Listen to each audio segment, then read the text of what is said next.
But then after doing some 8 years of anti-corruption activities, then only we found Bitcoin, and then we realized without fixing the base layer of the civilization, which is money, we cannot do anything on the upper layers.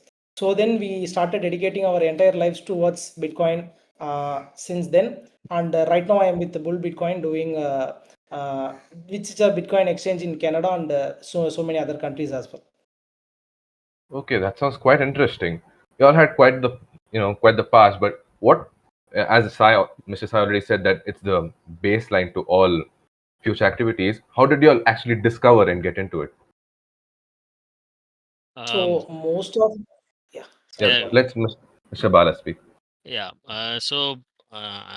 It's typically been more like like everyone else. It's via the curiosity of something that is going up in value.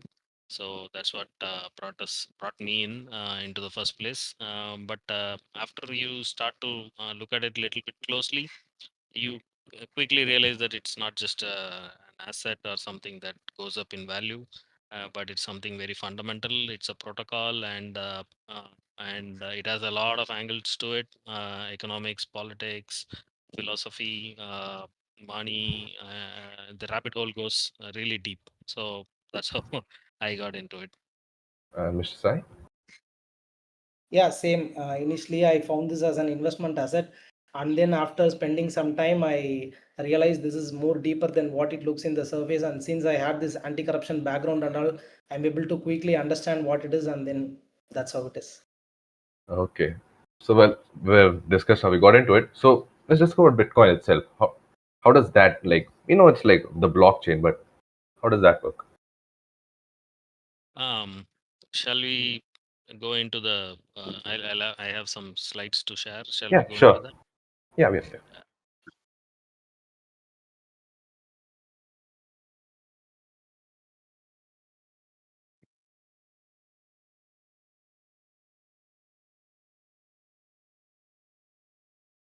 Yeah, I hope it's visible. Mm-hmm. Yes. Yeah. So we call it as the future of money. So let's sort of look into why it is. Why do we think it is so?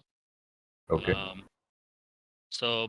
Basically, it is Bitcoin is the upgrade to the money stack that we have seen so far.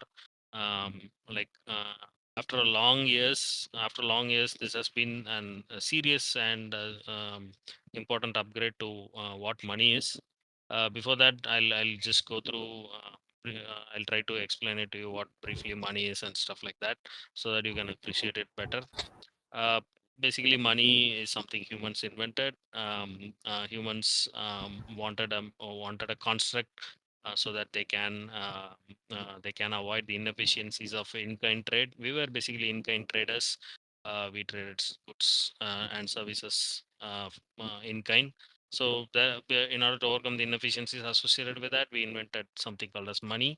And primarily, it was invented to satisfy three properties: medium of exchange, store of value, and unit of account. So that's what money does. Now we'll look at historically how money has evolved. Uh, Earlier days, we started with shells and beads. If you can jog back your memory on history, you can find that in the Harappan civilization, shells and beads are a very important commodity. People assign value to it and were using it as money. Uh, but there were a lot of problems with it. It was divisible. It was not divisible. You cannot like make infinite number of you cannot divide it very finely. It was not durable. It can break easily. It was not verifiable. There was no uniform standard to it. Anyone can come up with a beat and call it as money. It was not verifiable. And of course, it was not very portable. You can put it in a bunch of them in a bag, but beyond that, it was not portable. And of course, the beats come in all shape and size, so they were not fungible. Each beat can be distinguished from the other beat. So it was not fungible, and also they were not scarce. If somebody went out of the village far into the far into the riverbed, and they were able to find some beats, suddenly he became rich. So that was a problem. And then we moved on to gold. Of course, it had a lot of good properties. That's how it still it still reigns supreme. It was divisible. It was excellently durable. You can't it doesn't rust. It doesn't oxidize. So it's a very durable element. It was verifiable. Earlier days, people used to scratch means used to do scratch it and verify its quality. But one thing that it is poor at is portability. Beyond a certain limit, you can't beyond a certain limit you can't transport much of it. Then it was okay, it's fungible but not the greatest. And of course it's scarce, so you have to spend a lot of energy to dig it out of the ground, to refine it and then use it. Then we, because of its portability issues and fungibility issues, we moved to something called as a gold back currencies. They were not durable, but they had a lot of other good properties, like divisibility, verifiability. It was basically it was portable and fungible. So that was something. What does gold back currency mean? Here you can see an image of the dollar. Like in 1920s and 30s, they used to print in the dollar itself. When you bring this $100 bill back to the Federal Reserve, they'll give you an equivalent amount of gold. Means you can take in your paper currency and give it to the Federal Reserve, and they'll give you gold back. So that was gold back fiat currencies. That quickly became not very practical for the governments, because they printed a bunch of these notes and then let it into circulation. And when people came back and demanded for gold, they didn't have the gold. So that's what fiat is all about. It doesn't it completely loses any sort of peg or tether to anything durable. So that's what is called as a fiat. And as kids, and like most of us alive now, would never have even experienced hardback currency, which is called as a goldback currency, which is also called as a hardback currency. All that we experience today are fiats. These fiats are guaranteed only by the authority of the government. The main problem with them is they are scarce. They are not scarce. The government, in its infinite wisdom, or in its uh, or to its convenience, can increase or decrease the supply of this fiat currency. So this has been the case since like say 1930s. For like 80 years, we have been living in this fiat standard. Then comes the great financial crisis of 2008. That's when people were beginning to see the problems associated with, and they were feeling the problems of a fiat-backed currency. And that's when an anonymous developer called Satoshi Nakamoto came up with this idea of Bitcoin. This Bitcoin, his design was to make it a freedom money, like that is a money which encompasses or satisfies all of these properties, but it is decentralized. That is not under the control of any centralized party, let it be a government or a company. Nobody exclusively had any control over it. So that's the design behind it. It was freedom money. It is excellently divisible, obviously, because it's digital. It's very divisible. It's durable. It's easily verifiable.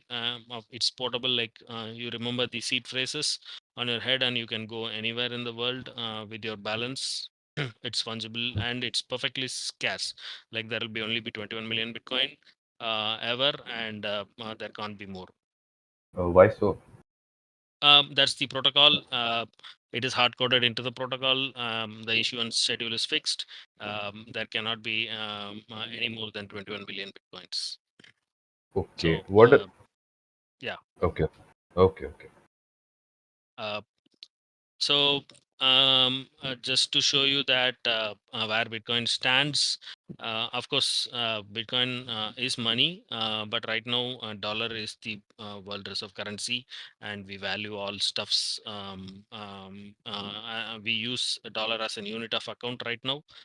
That's Yeah. why we value different assets across the world in dollar. So you can see the estimate is that there is somewhere around $1,000 trillion of assets throughout the world, largely in real estate, bonds, money itself. Then you have equities where you have the stocks of companies and stuff. You have arts, cars, collectibles. Then of course gold itself. Now it's being valued in dollar. So there is about 22 trillion of worth of gold right now, and there is $2 trillion worth of Bitcoin right now. So this is to show you like where Bitcoin is. It's not some experimental project or some crazy idea. It's a very mature asset that is trying that is on its way to become a money. So it's in the process of, we call it as, it's in the process of monetization. Okay, okay. Yeah. So obviously it's going to keep increasing in value, right? Because there's a limited amount of bitcoins. Yeah, ideally there is a limited amount, and value that has been stored in real estate, bonds, equities, arts and cars and golds will slowly flow into Bitcoin because of Mm, its superior properties that we saw previously, because of all these excellent properties that we saw with I respect to see. Bitcoin. So And yeah, yeah. yeah, continue. Please continue. uh, the spectrum is wide. Bitcoin is not some a small tech project, or it's not something very niche. It's not like an operating system. So let's say Linux. It's not an operating system whose scope is just lies in the realm of computing. Bitcoin spans a wide variety of fields, starting from distributed system to economics, politics. You have a lot of ideas involved in it. You have if you look into politics, it has a lot of freedom concepts involved in it. It has sovereignty, communities built around it. If you go into cryptography, that's where that pure tech part is. That's where we will be focusing today on. You have key pairs, hash functions, muggle trees. So it has a bunch of things in it. And if you go into economics, game theory is an important. Game theory is something that Bitcoin leverages to build itself. Similarly, you have this distributed system. Bitcoin primarily solves this Byzantine generals problem. We'll look at it in the coming slides. Sai will be explaining it to you in detail. Okay. So with all of this, there must have been some precursors to Bitcoin, right? Yeah, So yeah, when we when we go into that, could Mr. Sai explain that? yeah. I'll go into a bit of it, and then Sai will continue from it. So Okay, okay. yeah, the Bitcoin is obviously not the first one to come up with. There have been a lot of precursors to it. The very first one was called as DigiCash, or Chowmin Cash. So it was invented by David Chowmin in the year 1989. So it's basically an attempt to transfer peer-to-peer money between two parties on the internet anonymously. That's what the attempt was all about. But it was not a currency in its own. It required the bank to issue the currency and transform that currency into digital form, and then it was meant to transfer between uh, peers. So that was its design. It failed primarily because of centralization risks, and there was no proper adoption at that time. It was at the very early stages of the internet, and people were finding it difficult even to wrap their heads around internet. So this was way too advanced for them. Okay. Um, Following that, there are a lot of attempts. You can see a bunch of them here. That's a whole list of things that were tried before Bitcoin. Bitcoin stands tall on the shoulders of giants, if I would say. All these attempts failed because in one way or the other they were centralized. In one way or the other they were amenable to regulatory pressures. In one way or the other they were very poor, and there was no adoption, and there was very weak network effect behind them. And of course there was also fraud and abuse involved in it, and the incentives in their designs were misaligned. So these were all the reasons why it failed, and these were all the problems with respect to the previous attempts of digital currency. Uh, yeah. Now we'll look at why Bitcoin, how Bitcoin tries to solve all these problems, and why it is good at it. So Sai will talk to you about those things.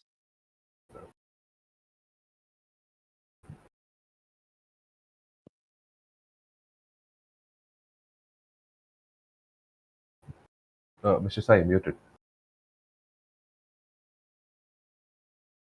Do you hear me? Yeah. Yeah. Paka. So right now, money is architectured in this way.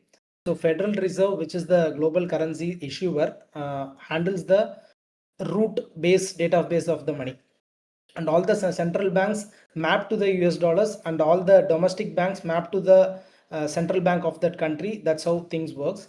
So before 1971, Federal Reserve used to map their dollars with the gold. So how much ever gold they have, they will have some ratio between gold and dollars.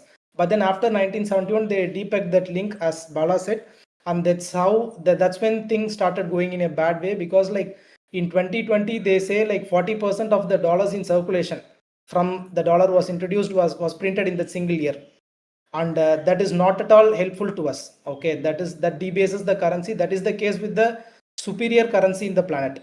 And when you consider what happens to INR, what happens to Sri Lankan money, it's all the worst form of fiat currency. So we need to fix this architecture problem. Okay, and no government is going to do that, because printing new money is not a problem for them, because the new money goes into their hands first. But it's a problem for the people who is the last receiver of the newly printed money, when the newly printed money gets completely debased and all the prices goes up. Okay, so we need to look it at a engineering perspective. So we need to have a money database where there is no top authority. Okay, I hope you guys have used something like BitTorrent, right? So there is no Yeah. single server which streams you the files. So if you go to YouTube server, Google server streams you the videos, but in BitTorrent, it's all like equal peers. Everyone has equal rules. So we need to have a money database very similar to BitTorrent, and then each peer should be able to make an entry into the database. I have made this transaction, you have made this transaction. Okay, but then the problem is, okay, you can go to the next slide, Bala. So the problem with having money database in a P2P system is, now how can you make sure no peer is acting dishonest? Like they can write an entry saying all the money is now coming to me. So that will be a dishonest attempt, right? And everyone will try to do that actually. So that is like a long-standing problem in computer science, that is called Byzantine general problem, which says that in an open permissionless network, peer-to-peer network, how can you achieve a common consensus among all actors? So you need to achieve a common consensus saying this is the final form of the database, these are the genuine entries in the database, and everyone should agree to that. So how you achieve that? That's a long-standing problem in computer science, which was actually solved by Satoshi Nakamoto. I will tell you how in the later slides. And then one another problem is like, let's say this will have some kind of voting, right? Like so if majority of the peers say this is the final record, so let's go with it. But then what stops someone from spinning up thousands of computers, thousands of EC2 systems, and then make a vote? So this is the final record, final database, and then in that their version of database, they will have some profitability to them, but that is not a genuine transaction. So that is called Sybil attack. You can explore what Sybil attack is. So we also need to make sure one person should not be able to spin thousands of servers and then make entries in such a way that is beneficial to them. So we need to avoid Sybil attack. So these are what I'm saying is entry into the database. But then digitally, any digital thing that you know, photo, digital image, digital file, digital text, audio, video, anything is copyable. You cannot restrict making multiple copies, right? But when it Yeah. comes to money, it should not be copyable. If I have 1 gram of gold coin in my hand and I give it to you, it's removed from my hand. It's in your hand now. But if I have 1 gram of gold coin as a file and then I give it to you, I will have the same copy in my hand also. I can give the same 1 gram file to Bala also. So that is called double spending. So in digital, there is nothing called scarcity. Digital domain is abundance. You can take infinite copies without any effort. So how do you solve that? How do you make sure this money is given to someone, but then that money is gone from my hand? How to do that in a digital space? So how to avoid double spending? These are the problems that needs to be addressed, and then basically that is what I summarized in the goals here. So achieving decentralized agreement without any central authority, and then making the system Sybil resistant, and then no matter what whatever the system is, some people will try to game it.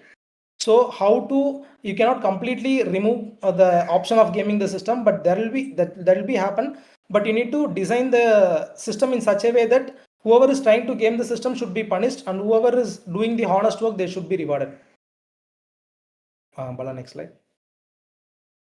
So Satoshi solved all these problems in this single white paper, which he published in October 2008, and then released the network in Jan 3 2009. Bitcoin, a peer-to-peer electronic cash system. This explains how the Byzantine general's problem, and then the Sybil attack problem, all this is solved. It's like very small, like for 10 to 15 pages only. You can go through it in detail. It's a very good article that you would have ever read. So I'm not going to detail on to this because it will take its own time. So we'll quickly see the summary in the next slide. Okay. So what Satoshi does is, so whatever all the ideas that Satoshi gave to make Bitcoin possible, we name it Nakamoto consensus. So what it does is, so it makes every 10 minutes we make one guy the authority of the system. So we tell, you are the guy, you need to record the latest entry in the database. You see all the transactions that people are doing, summarize all the transactions and then make a record in the database. But then we know that guy might do some nasty things, right? So we need to make sure he doesn't cheat. So how do we do that? We introduce something called proof of work. So to make an entry into the database, all these guys will be solving a very hard problem.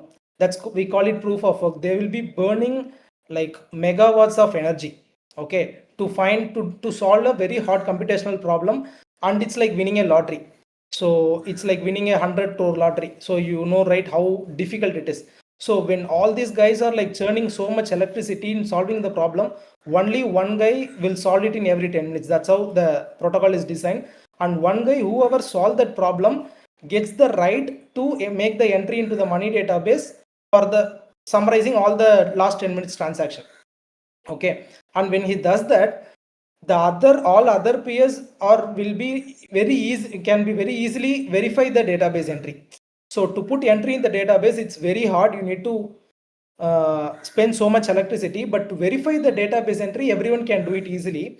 But then when other peers are trying to verify it, and there is some ingenuity, there is some wrong being done in that entry, then everyone will reject it. So what happens is, for last 10 minutes you have churned so much of megawatts electricity, and everyone is rejecting it because you have made something wrong. So which means all that money that you have invested in the system is gone.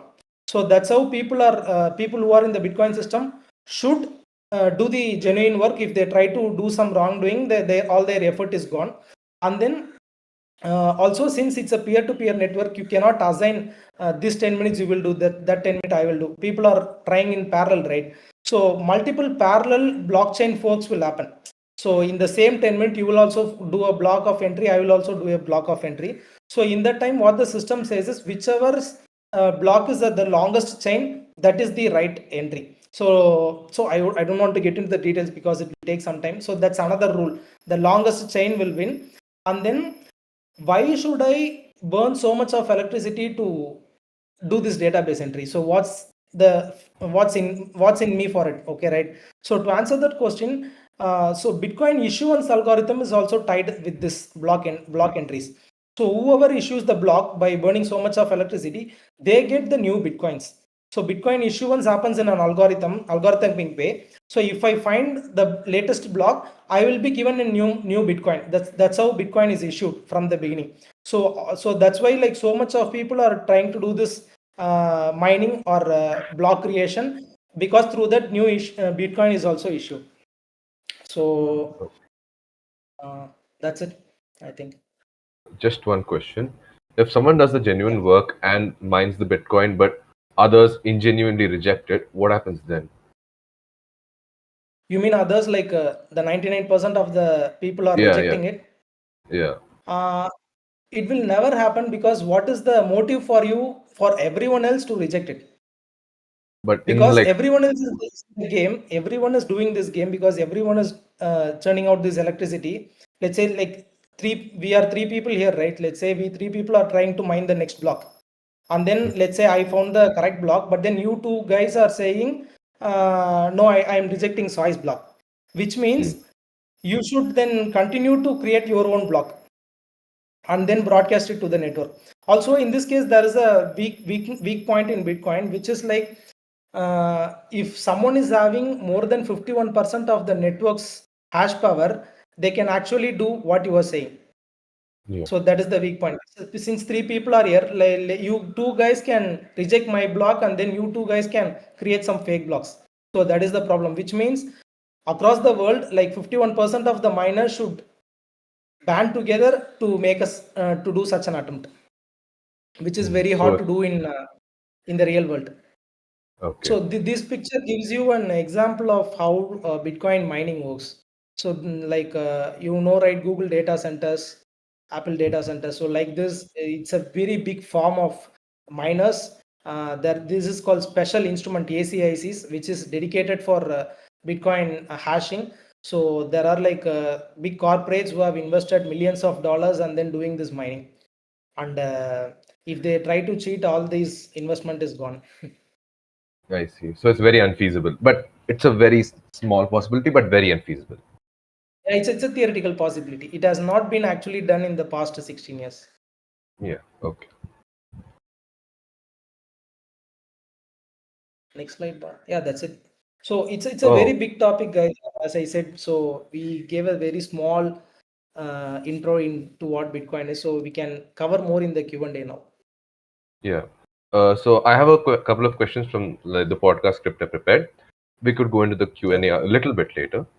So we didn't actually get into what FOSS is. What is FOSS? Free and open source software. What is that? Bala? Yeah. Mr. Bala, could you? Uh, Yeah, so basically, free and open source software is a movement. To understand it better, software development has happened with multiple incentives. One of them is a profit motive, where you form a company, you develop a software, and then you sell that software for a return on it. So you have a revenue stream on it. And typically what you do is that as we saw earlier, in the digital realm, nothing is scarce. In order to protect it, in order to prevent your software from being copied, you apply copyrights, you apply patents, and you close it down. So what the user sees is will typically be only the front end of your software. All the code that goes into it will remain proprietary. That's the typical custodial model of software development. This is at the leftmost extreme, and at the rightmost extreme, we have what is called as free and open source software. So the philosophy behind free and open source software is completely different from what you have with your commercial softwares. So the development happens in open forums. People collaborate from different parts of the world, and they develop softwares which are free to use, and the code is also completely free for anybody else to pick it up and modify it and spin up whatever they want with it. So these are the two extremes, and there are a lot of things in between. So what you have at the right end is called as the in licensing terms, it's called as MIT license, which means once you license your software with an MIT license, that means it's free for anyone to use it. It's free for anyone to download it. It's free for anyone to change the code and redistribute it in whatever way they seem fit. So that's the two extremes. Bitcoin obviously lies at the rightmost extreme. It's Bitcoin's code is completely free and open source, and the license is MIT, which means you can download the code, you can fork it, you can make any changes with it, and you can distribute it. You can make it even closed source also. So it's completely up to you. So that's And the process. I understand there is an incentive behind to mine Bitcoin, but if the free and open source version of a software is there's no incentive for the developer. Why do people do it? Um, yes, Yeah. Mr. So Sai, in would you like Bitcoin, to? in Bitcoin, there are various layers of software development, right? One is the Bitcoin core, the protocol level parts, where there is not much incentive to build over it in a direct way. But there are so many grants, there are so many sponsorships which are there if you want to contribute to these Bitcoin open source projects. Even Bitshala is doing this. That Bala will cover at the end. But Human Rights Foundation and then Open Sats. So there are so many people who are giving grants to people who are working for this open source projects. That is on one side, and there are other side where like in my company, which is a Bitcoin exchange, so we help people to buy Bitcoin and then sell Bitcoin, and just like any other service, we take some small commission over this. But our Okay. software stack is not open source. Some we do so many open source projects, but the core part of the exchange is like it's a closed source proprietary. Okay, that makes sense. Uh, Another question, Mr. Sai. How is Bitcoin, the FOSS community of Bitcoin, different from other FOSS communities? Like, is there like a huge difference, or like do they play similarly? So when it comes to Bitcoin, the FOSS community here is like super aggressive because Okay. like any open source projects, let's say you are doing a Node.js project or an open source Bitcoin project. So whatever library you use inside you do Node npm install, right? So whatever library you use, everything will be like scrutinized to some extreme aggressive intensity. Why? Because since we are dealing with money here, any loss of data means loss of money. So when it comes to any open source project, there might be some security issues which you can shelve it. Okay, let's do it later. But when it comes to Bitcoin open source projects, all the dependencies, everything is like highly scrutinized. So that's one way how I see Bitcoin open source software is different from the regular FOSS, since we are dealing with money. I see. And there's different communities, right? In Bitcoin FOSS, there's different communities. How are decisions taken there if it's like everyone's separate and it's a peer-to-peer network? Like, how are decisions taken there in the Bitcoin community? Yeah, basically, it's decisions are via discussions and overwhelming consensus. It's not like a voting or a democratic system where you cross a certain number of votes. You make the change. You send the change into the software. It's not like that. The process is called as with respect to the protocol development. It's called as Bitcoin improvement BIPs. You call as Bitcoin improvement proposals. So if you have a new idea, anyone can have a new idea, anyone can propose it. If you have a new idea, you have a community derived format for it. You just have to look into it, and you have to draft your idea in the form of a BIP and then float it around in the community. Your idea floats throughout the community. There are various forums that discuss it. Primarily, it will be the IRC channel mailing list. So you float your idea on the mailing list, and that goes to every Bitcoin developer and enthusiast out there. They'll look at it, they'll comment on it, and it's like wine that matures. So if your BIP is really solid, it gains good tractions. Many people acknowledge its usefulness, and then you go about implementing it. So you will probably fork the Bitcoin repo and put in whatever change you want into it, and then put it out there for people to review it. People generally, there'll be a very rigorous review process and a time consuming process. People will pick apart whatever code you write. Yeah. So there'll be like a million eyes on your code. So it's a serious challenge, and if you're up for it, it'll be very exciting for anyone to get into it. And if it's comes out of the other side good, then, and if whatever change that you propose is very important, it will be merged into Bitcoin's reference implementation. So right now, the beauty about Bitcoin is it's not a software, it's a protocol. So there can be many there are many implementations of the same protocol. There is one thing called Bitcoin Core, there is one called Bitcoin Nodes, there is one called Bitcoin T. So there are many implementations of the same protocol. So you Okay. can work on whatever protocol, whatever implementation you feel fit, and whatever community you like, and then it goes on like that. So Oh, as for the straight answer to your question, changes are made through overwhelming consensus. okay. A last few questions from my side. Mr. Sai, as you said, you are a fast developer like, in a Bitcoin exchange. What are some challenges you face, like while developing?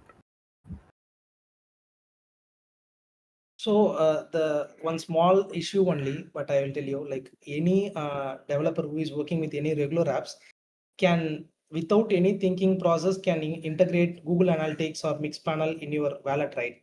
What in your Yeah. software, right? So just to track how the users are using your software.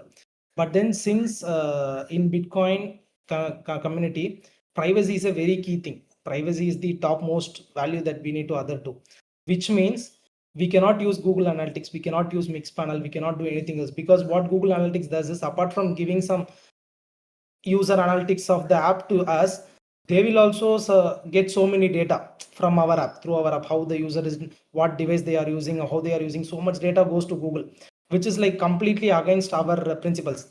So it's a one very small thing, but very hard for me as a developer to do. So because we cannot use any analytics software that is out there, so we need to build some custom ones, and that is also we need to make sure because just for analytics creating our own package means that's a lot of things, right? Like that, Yeah. there are like so many QR scanner packages in Flutter and JavaScript which sends the data to some other servers. So we also need to make sure whatever package we are using is running standalone. So that means whatever package we are using in our software, we need to go into their code and see what they are doing, whether they are say sending same data to any random servers, or whether they are clean. So that's the hardest part, I'll say, when I do Bitcoin development. Okay. Okay. This is my last question because we're running low on time. Mr. Bala, what could you think the future of Bitcoin is, and whoever's listening to this right now, how could they get into it? How could they get started? As far as the future goes, we are like we are what we call as maxis. So we can see a very bright orange future down the road. So based on the fundamentals and what problem that Bitcoin solves fundamentally, it will grow as a network, and it will monetize stuffs along its way. As far as the users, as far as the audiences goes, uh, for you to get into Bitcoin, it's very simple. First things first, try to understand what the problem is, and then if you directly want to jump into the technical part of it, we have that's where Bitshala will try to help you out. We run a lot of clubs and cohorts that sort of helps the upstart to get going on Bitcoin, so that you have a community for you. And there are like a set of seminal books and cohorts in Bitcoin, which are time tested, and if you follow these route, you can get a solid footing, and from there you can the opportunity is infinite for you. You can go and build a bunch of stuffs, and you can explore based on your own interests and inclinations. Okay. Thank you so much for answering my questions. I think it's time for us to get to the audience's questions and what they think about. The first question I've gotten here is, do you think Bitcoin will become global money in the future when everyone comes to know about it and use it casually? Uh, Yeah. Can I that, answer it, Bala? Yeah, yeah, yeah, yeah. go ahead. Mr. Sai, please go ahead. Yeah. Like in 2017-18, when I came into the Bitcoin cryptocurrency space for the first time, every government in the world was against it. China, US, India, everyone was saying Bitcoin is a bad thing, terrorists use it and all. From there, like when Bitcoin ETFs was launched in US last year, so at least the Western countries are moving very friendly towards Bitcoin. So having Bitcoin having flipped the opinions of US government and Western countries, I believe in next 20 years it's sure to hit its goal, which is the becoming the global reserve currency. Okay, that's good to know. Um, Another question. Mm, you mentioned DigiCash from 1989 failed because e-commerce wasn't popular. If it was invented today, do you think it could have competed with Bitcoin, or was it missing something else? Mr. Bala, could you answer that? Yeah, it will. If it was introduced today, it will fail today too, because the problem with the DigiCash was that it was centralized. So you need its design was such a way that there has to be a centralized issuer, and that centralized issuer also maintain the ledger, as we saw earlier. The ledger was centralized. So this centralization is a problem, and even today it is a problem. Bitcoin is where it is today only because of its decentralized nature, and all other cryptos that you see, apart from Bitcoin, you can, if you go, you can see the, like, if you want to evaluate them purely based on the value that they are assigned to, you can see that Bitcoin stands apart while the rest of the things are somewhere down in the doldrums. That's because Bitcoin is truly decentralized. That's why the world assigns a huge value or premium to it when compared to all other centralized atoms. So yeah, DigiCash will also fall into that centralized uh, pin, and that's why it would also fail today. I see. So to add more to this, so some people in the Bitcoin community is copying the DigiCash algorithms and then building something called Cashew that is over Bitcoin. When Yeah. DigiCash was introduced, it's like a payment network over dollars. Okay. It's moving the dollars to the internet, right? So we have something called Cashew, which is bringing that angle like to the Bitcoin. That is, you can search something called Cashew, how it works. So yeah, Nice. there is something called as Chaumian eCash, called as Cashew. That's a protocol that's built on top of Bitcoin, as I mentioned. So it's called as L2s. Bitcoin itself is called as L1 layer one, and there are a lot of projects building on Bitcoin L2s. So that's also something that you guys can look into as you move on this journey. I see. Another question asks, who is Satoshi Nakamoto? Who are they? Yes, I. Yeah, good. So we actually don't know he or them or is an anonymous developer or group of persons who are active for at least 2.5 years in the community since Bitcoin's inception, and then they left the project to the community. Like, you people take care, I am out of this. Okay. Because as we saw, as Bala said in a slide, there are like so many attempts before Bitcoin, right? Most of the attempts are stopped by the government because there is a company, there is a single person. So the government will sue them or put some kind of pressure on them to stop the project. So that's why Bitcoin founder Satoshi went anonymous, because when you are anonymous, no one can pressure you because no one knows who you are. I see. So the administrator is like across the community, so no one can make a single decision. Yeah, Yeah, Okay. yeah. no one But can in the make. initial years, it was not the case. In the initial years, Satoshi had full rights. He was able to do everything because that's when the project was very at the beginning stage, right? And there were But even after, hardly it was similar to a Discord community where some 20 Yeah, people got together and coded it. All changes were like merged immediately that time. So that was the early stage, and he worked on the project exactly for somewhere around 2 years, and then he vanished. I see. I see. Um, Another question. We hear that Bitcoin mining uses a lot of energy. Is this a concern for the future, and are there any solutions?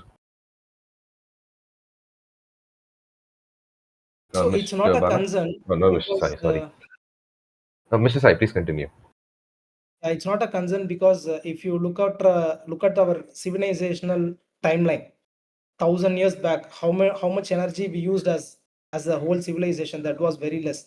But as we keep advancing, we keep observing more energy. There is something called Kardashev scale, I think, which says like we are in a Kardashev scale level 1, but as we progress as a civilization, we will move to level 2, level 3, level 4, which means this scale is only based on how much energy the planet consumes.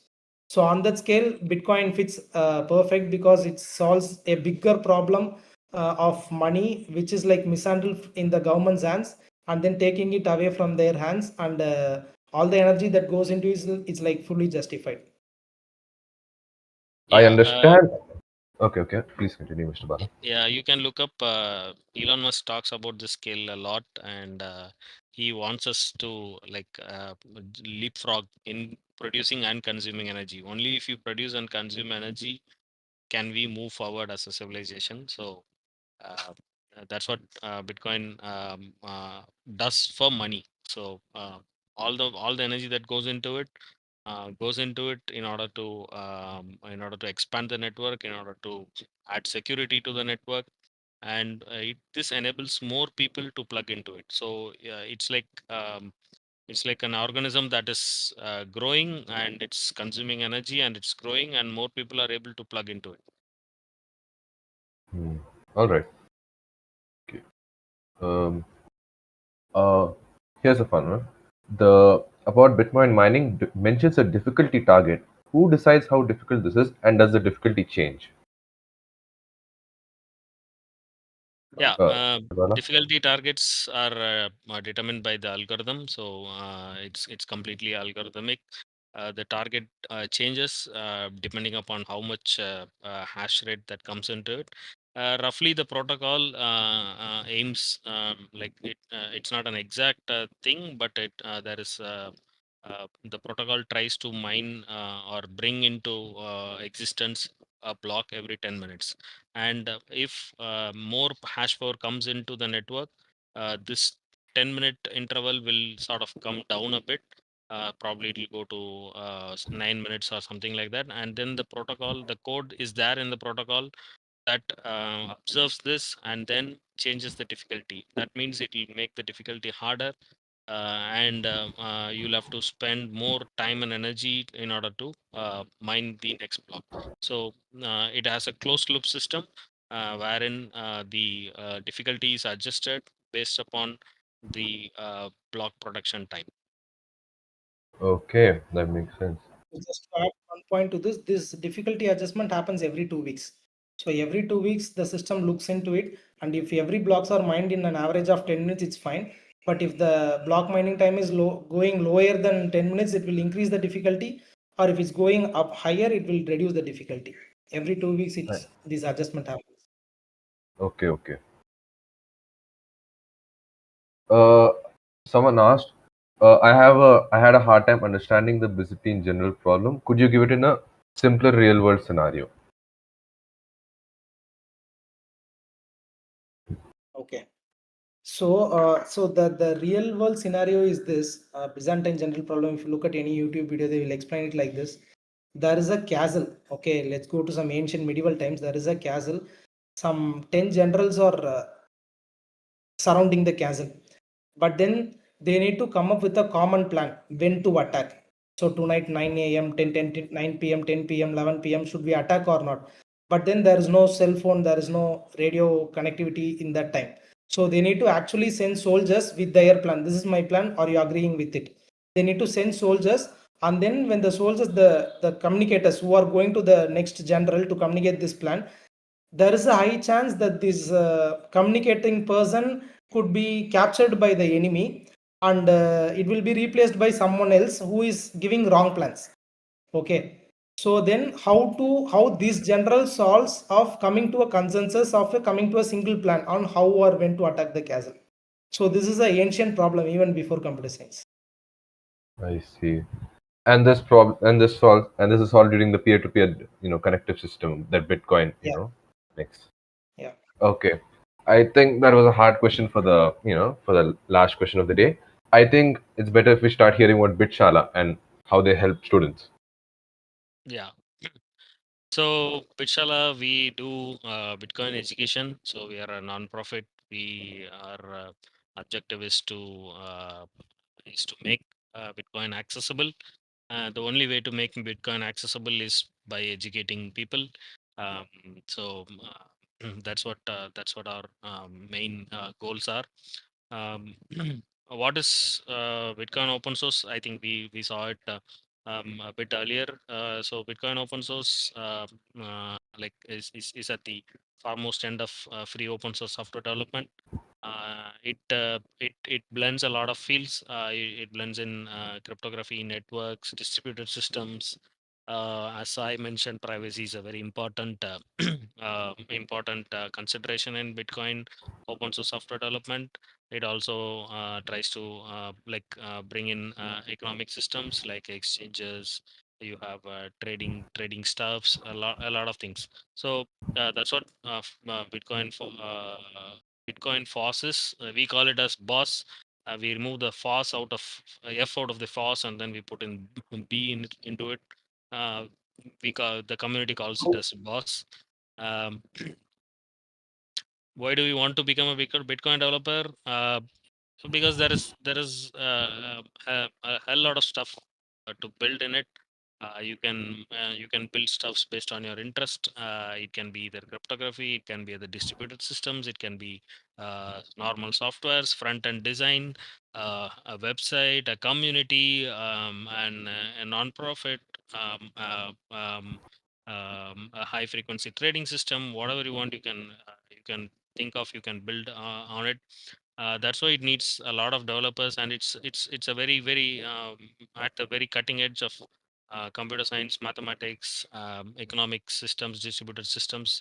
So it keeps evolving very fast. You need developers in it to constantly work on it, because it throws you a lot of opportunities for you to engross yourself in it. And also you don't need permission. You don't need to attend an interview. You don't need to prepare a resume. You don't need to go to a company, attend an interview, get into the company, plug yourself into the company, and get to know about the company and build what your boss says. It's completely permissionless. You can look up all all all the boss projects out there, find whatever is interesting to you, and get into it with your own skill sets. If you don't have the skill sets, come back and develop the skill sets and get back into it. So that's the beauty of it. As I said, you can be a protocol builder, open source protocol builder.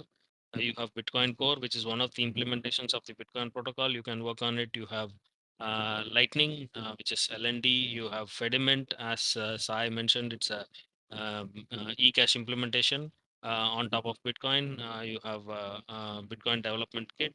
You have Core Lightning. So there are a lot of protocol level projects that are out there. You can build on them.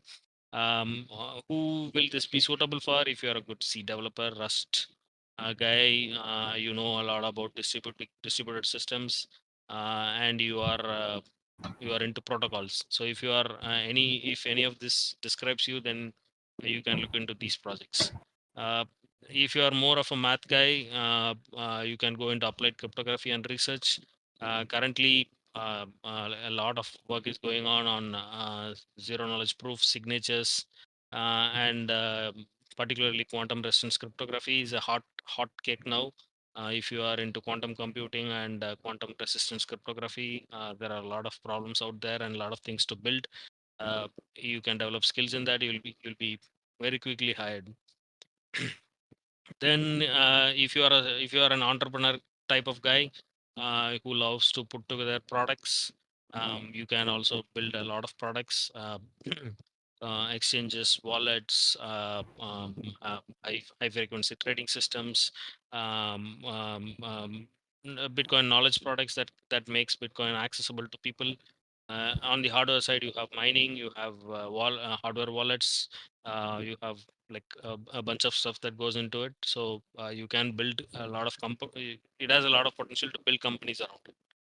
How to become uh, there is no one straight path to it, but the general consensus or things that work is you self study, you learn by doing.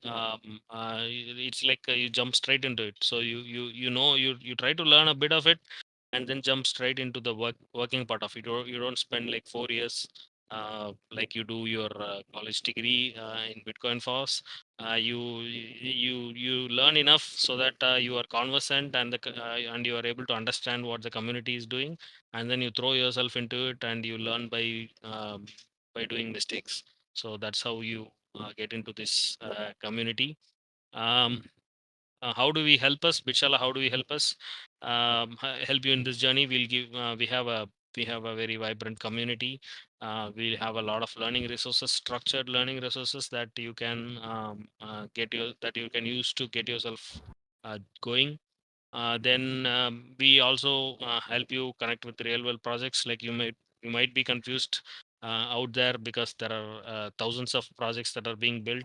You might not be able to find the right one suitable for you. We'll try to provide some mentorship in that. Although it's strictly up to you. You can do it yourself. If you can do it yourself, that's great. If you can't, if you feel you need some help, we can do that. And we offer some fellowships and internships to anyone. We don't qualify you based on whether you are a student or whether you are a professional. So it's all qualified based upon your interest and how much work you put into it. uh, so yeah, how do we like what do we offer for you? We have a lot of study cohorts. So for a curious, I'll suggest you to start with the Mastering Bitcoin cohort. So this will get you up to speed on what Bitcoin is and whatever we discussed today. It'll give you a solid footing on all these things. And this book, it is based on a book called Mastering Bitcoin by Andreas Antonopoulos. It's like the very uh, fundamental or very important, like you have in your syllabuses. There will be a very important book in your syllabus that everybody reads. This book is similar for Bitcoin, similar to that for Bitcoin. Then you can move along along the ladder. So once you do this, you can get into learning Bitcoin by command line. This is where you will learn to use Bitcoin via command line. So this will quickly get you deep into the Bitcoin protocol and what are all the possible stuffs you can do. Then you have protocol development cohort. So this is more of a it goes more into the theories of the protocol and how the protocol's design is. You can understand those stuffs in this cohort. Then you have your programming Bitcoins cohort. This is a very advanced cohort where you get to build the whole protocol on Python. So you'll be implementing all the nuts and bolts of the Bitcoin protocol itself on Python language. Of course, the course is on Python. You can implement it in whatever language you want. Then we also have a lightning study cohort, which goes into the book called Mastering Lightning. So these are all the study cohorts. Then we have clubs. Mondays, I host a club called Latest in Bitcoin Tech, where we'll be discussing the latest technological advancements happening in Bitcoin. Then, if you are interested in traditional finance and Bitcoin, you can Tuesdays clubs on TradFi's. Then we have a reading club where we discuss a lot of Bitcoin philosophy and stuff. Then on Thursdays we have a Bitcoin core review club. In this club, people will pick BIPs, Bitcoin improvement proposals that have been put up for adoption. They'll discuss it in detail in the Thursday clubs. Then we have these cohorts. If you are interested in Rust, learning Rust, there is a cohort for that too. We also conduct events. We conduct BitPlebs. It's a yearly summit that we conduct in November every year. Then we have a lot of meetups that happens in Bangalore, Chennai, Mumbai. So if you are around, you can always you're free to join any of these events. We have a co-working space in Bangalore. It's called as BitSpace. Anyone who's interested in developing on Bitcoin, you are free to use the space. You just have to show up there and talk to people, and the people out there, if you are okay, and the people find you in their groove, and they'll take you in. So it's a free co-working space. You can always drop by in Bangalore. We conduct meetups, and we offer fellowships. So if you are in it, you can take up a developer fellowship. You can also take up a educator fellowship. And if you are into design, like you want to design front end stuffs, you want to design apps, if you are into design thinking and those things, there is also a fellowship for that kind of thing. So you don't have to wait till you end, where you don't have to wait. We don't ask you to complete your course before you enroll in these things. It's up to you to manage your time. If you are able to put in the work, we'll offer you a fellowship. And for the organizers of this club, uh, we have something for you too. How can you make it not just a one meetup? How can you make it? How can you build a productive ecosystem around it? We can offer you we can offer you a lot of cohort materials. We can structure courses for you, and we can also, if you are conducting in-person events, we can also send in experts for those events. Of course, if we can also offer you some paperwork for it. We can give you certificates and stuff like that. um, so, and also, if you are around, you can also get into the um, uh, talent pool. You have paid fellowships, access to paid fellowships, referrals, and stuff. So thank you for the opportunity, guys. And yeah, you can. We primarily operate out of Discord. Please check out our server, log into it, and you will get to know all the stuffs that is out there in Bitshala. Uh, you can see the clubs, announcements, cohorts, stuffs in our Discord server. Oh, thank you so much, Mr. Bala and Mr. Sai, for bringing us this educational part, uh, PPT and guest speaking. And thank you so much for the audience for being here and for listening to this um, podcast. This has been TechCast episode 8, and we'll see you next time. Thank you, guys. Thank you all. Thank you for Thank the you so audience much. for the patient listening. Thank you. Thank you so much. Thank